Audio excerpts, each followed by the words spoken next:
बहुत लंबे समय से यहाँ उपस्थित जितने भी अभ्यर्थी हैं इंतजार कर रहे थे कि हमारा नियुक्ति हमें कब मिलेगा। आपको मालूम है कि इसी नियुक्ति पत्र वितरण कार्यक्रम में कुछ लोगों को पहले ही नियुक्ति पत्र दिया जा चुका है और जो बचे थे उनको आज यहाँ नियुक्ति पत्र दी जा रही है। कुछ की नियुक्ति पहली बार हो रही है, कुछ नियुक्तियां जेपीएससी के द्वारा हुई है, कुछ नियुक्तियां जेएसएससी के द्वारा हुई है और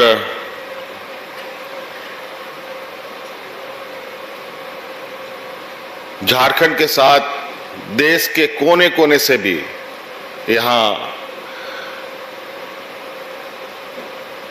राज्य के विकास की कड़ी में अपना योगदान देने के लिए हमारे नौजवान सेलेक्ट हुए हैं और जो भी विभिन्न राज्य से आए हैं उनका भी झारखंड प्रदेश में मैं हार्दिक अभिनंदन करता हूं और इसी आशा उम्मीद के साथ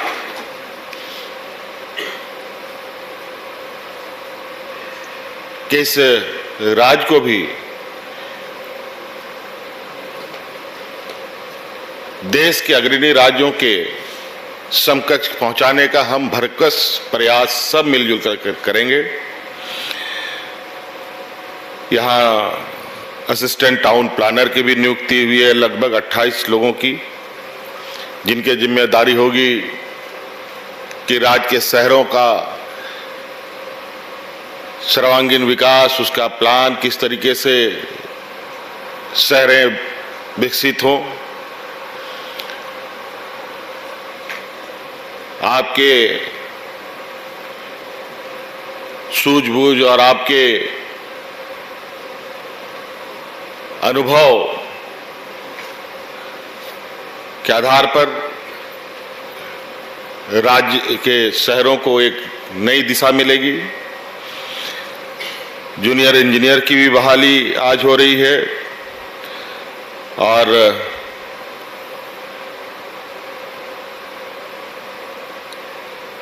स्ट्रीट लाइट इंस्पेक्टर की भी नियुक्ति हो रही है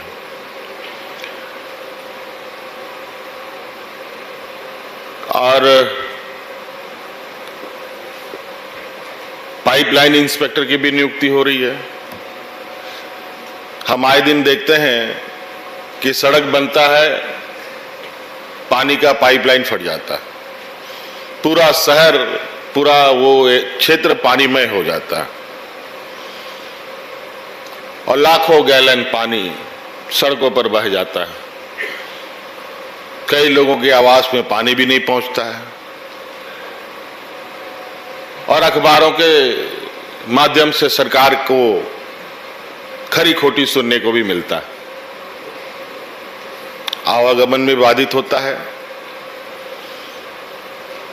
तो निश्चित रूप से ये भी बहुत महत्वपूर्ण पद है। हालांकि एक व्यक्ति इसमें सेलेक्ट हुए हैं, वो कौन है तो नाम तो लिस्ट में होगा, लेकिन मैं जानना चाहता हूं कौन हुए हैं पाइपलाइन इंस्पेक्टर में। जरा हाथ खड़ा करके बताएं तो देखिए, खड़ा होइए जरा सा। चलिए, बहुत बहुत शुभकामनाएं। आशा करता हूं कि इसको आप बिल्कुल गंभीरता से देखेंगे। चलिए बैठिए। स्ट्रीट लाइट इंस्पेक्टर 6 लोगों की नियुक्ति हुई है और मैं देखना चाहता हूं ये 6 लोग कौन है। जरा आप लोग खड़े होकर दिखाएं। अच्छा, 4 उधर है, 2 उधर हैं, बहुत बढ़िया।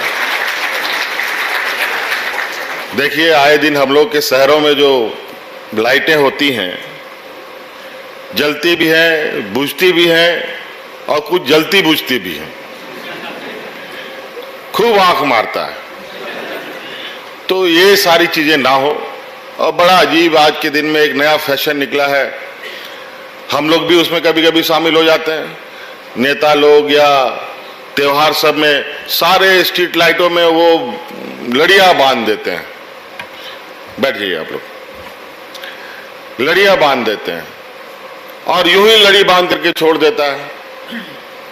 और कुछ लड़ियां जलती हैं, कुछ नहीं जलती हैं, कुछ आधा जलता है, कुछ आधा नहीं जलता है। बड़ा बेढंगा व्यवस्था रहता है। कहीं कोई स्ट्रीट लाइट पेड़ के टहनियों से ढका पड़ा है, लाइट तो जल रहा है लेकिन रोशनी नहीं आ नहीं रही है। बड़ी विचित्र स्थिति बनी रहती है। हम आशा करेंगे कि इसको भी आप लोग बहुत बेहतर तरीके से देखेंगे। और पेयजल विभाग की तरफ से जेई सब बहाल हुए हैं।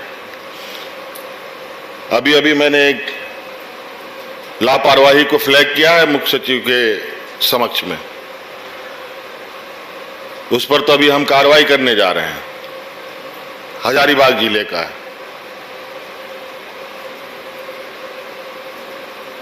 तो इस बात को बिल्कुल आप लोग गांठ बांध के रखिएगा। आप ईमानदारी से काम करें, आप उदाहरण बन के दिखाएं, सरकार आपको सम्मानित करेगी। और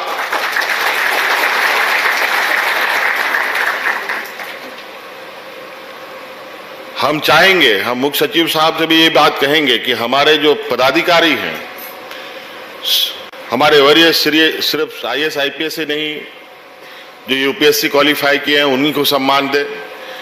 हम चाहते हैं JPSC JSSC से भी जो भी हमारे अभ्यर्थी अच्छे काम करते हैं उनका भी आकलन किया जाए, उनको भी सम्मान करने का काम किया जाए राज्य सरकार के द्वारा।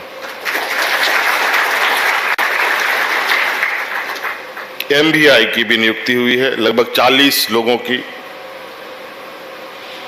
MBI की बहुत अहम भूमिका है राज्य में पॉल्यूशन को कंट्रोल करने का। और जिस तरीके से गाड़ियों के द्वारा प्रदूषण फैलाया जाता है, किसी से छुपा नहीं है। दिल्ली में स्थिति ये हो गई कि एक पर्टिकुलर समय तक ही उन गाड़ियों का उपयोग होता है, उसके बाद उसको कंडम में डाल दिया जाता है।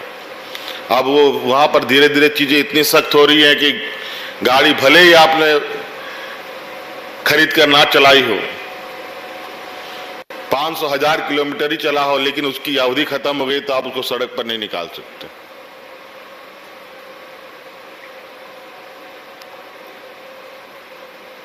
तो इसीलिए MBI की भी नियुक्ति बहुत महत्वपूर्ण है।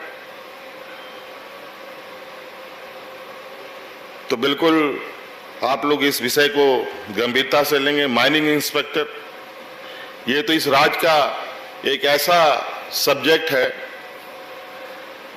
मुझे लगता है इससे पहले माइनिंग इंस्पेक्टर की नियुक्ति हुई है कि नहीं हुई है मुझे नहीं मालूम है। मैं विशेष रूप से, भले ही लोग बाहर से लिए गए हैं, हमारे देश में पहला और आखिरी मुझे लगता है कि माइनिंग इंस्टीट्यूट हमारे ही राज्य में था। लेकिन उनकी नियुक्ति नहीं होने की, नियुक्ति किस प्रकार हुई पूर्व में इसकी मुझे जानकारी नहीं है, लेकिन अब वो IIT में कन्वर्ट हो गया। जबकि यहां पर खनन की जो गतिविधियां हैं, मुझे लगता है कि और राज्यों की अपेक्षा बहुत अधिक है। आज ही मैं गिन रहा था और आज ही मैं अपने प्रधान सचिव जी के साथ रास्ते में वार्ता करते आ रहा था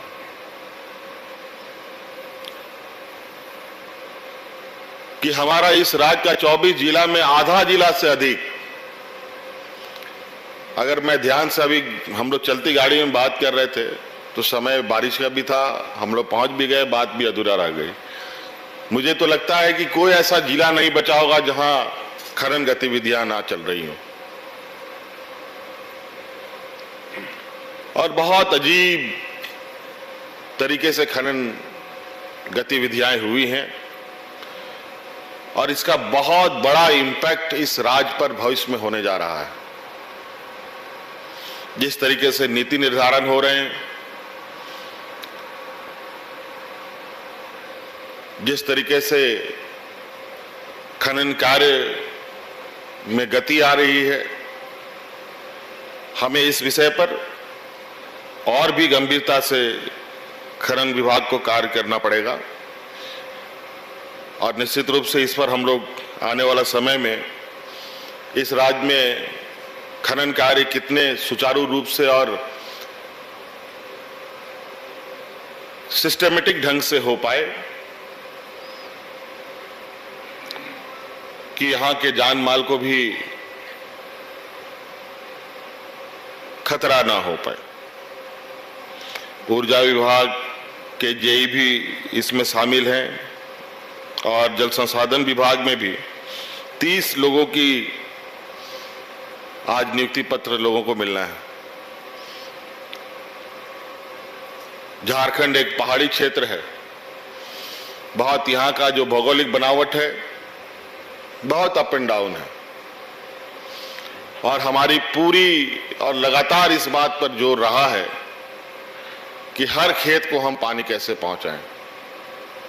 विभागीय सचिव लगातार इस विषय पर काम कर रहे हैं। हम लोग भी लगातार कुछ नए तकनीक के साथ आगे बढ़ रहे हैं, नए योजना के साथ आगे बढ़ रहे हैं, लेकिन इस गति को और बढ़ाना होगा, तभी हम सभी खेतों में पानी पहुंचा पाएंगे और यहाँ की जो एक लंबी एक बहुत पुरानी जो एक समस्या है पलायन की, उसको हम रोक पाने में कामयाब हो पाए।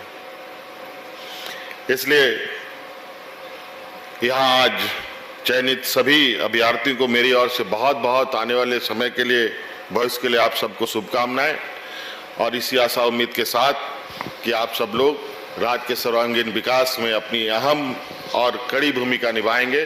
बहुत बहुत धन्यवाद। सबको जोहार।